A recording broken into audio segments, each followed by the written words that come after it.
Sam arrives at the PCPD and asks Chase if Dante is there. He says he's in the interrogation room with Cody. Chase goes in to see Dante and finds him chatting casually with Cody.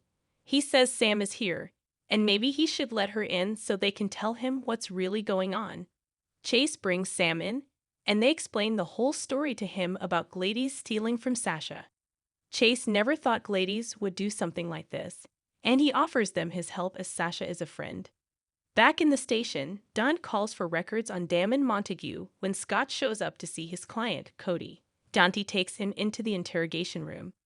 Back in interrogation, Cody asks Sam how Sasha is. Sam believes she's strong enough to face Gladys. Cody just worries that Gladys may get to Sasha once again and talk her way out of this. Danny brings Scott in to see Cody, and he and Sam give them time to talk. At Sasha's, Gladys packs as there is a knock at the door. She assumes it's her ride, but it's Sasha. Gladys is stunned, and Sasha says she doesn't seem happy to see her. Sasha enters, and Gladys informs her that they have Cody in custody, and she was so afraid for her. Sasha sees the suitcase and asks if she's going somewhere. Gladys says she was packing to look for her, and she was going to head to where Cody was last seen, and maybe he had an accomplice. Sasha says Cody didn't have an accomplice, but Gladys did. Sasha informs her mother-in-law that knows about Dr. Montague and her plot and lashes out at her. Gladys tries to play innocent. Sasha screams she knows Gladys stole from her. She knows everything, including her getting Dr. Montague to help her stop her from dissolving the guardianship. She cries that Gladys drove her to insanity, and she made her life a nightmare. She thought Gladys loved her and asks how she could betray her at her lowest point when she trusted her with her entire life. Gladys says she has it wrong, and Cody has filled her head with lies. Sasha reminds her she was the one always telling her to take her pills. She explains while at Ferncliff that Dr. Montague kept drugging her, and it appears he was going to stage an OD. She asks if that was part of Gladys' plan too, to kill her. Gladys cries, "No, I never wanted him to hurt you. I did everything I could to stop him." Sasha doesn't know how she can believe her as she lied to her, stole from her, and drove her to the brink of insanity. She was supposed to be her family. Gladys swears she didn't mean for any of this to happen.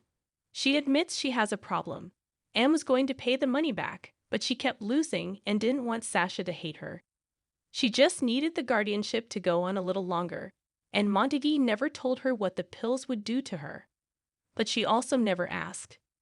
Gladys cries she didn't mean for any of this to happen, and she's so sorry. Sasha tells her to prove it by going to the police station, confess, and testify against Dr. Montague so he can never do this again. Eddie arrives at the Savoy and is welcomed backstage by Marshall. He asks if he has everything, and Eddie says he's just finalizing the set list. And NECA interrupts, and Eddie worries about something. Marshall gets back to him and can't wait to hear his new song. In the club, Olivia and Brooklyn wait for Eddie to go on, and Olivia feels sure that his song will bring Ned back to them.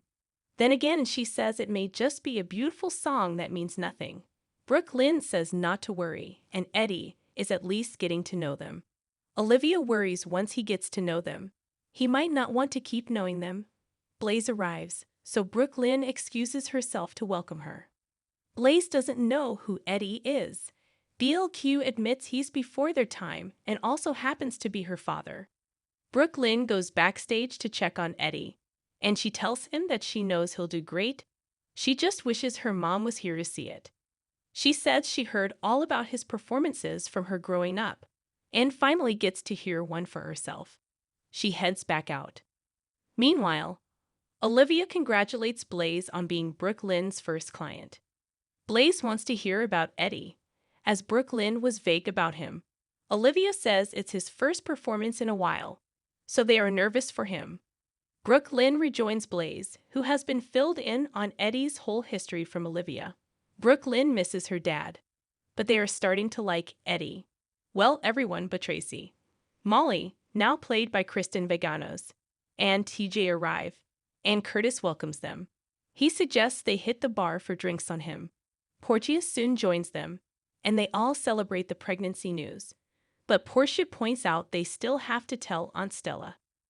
Michael, Christina, and Willow arrive, and Michael frets about Willow going out after her first day back at work. Willow assures him that she's fine, and Christina tells her brother to chill, otherwise he'll end up as controlling as Molly. Christina looks over and spots her sister.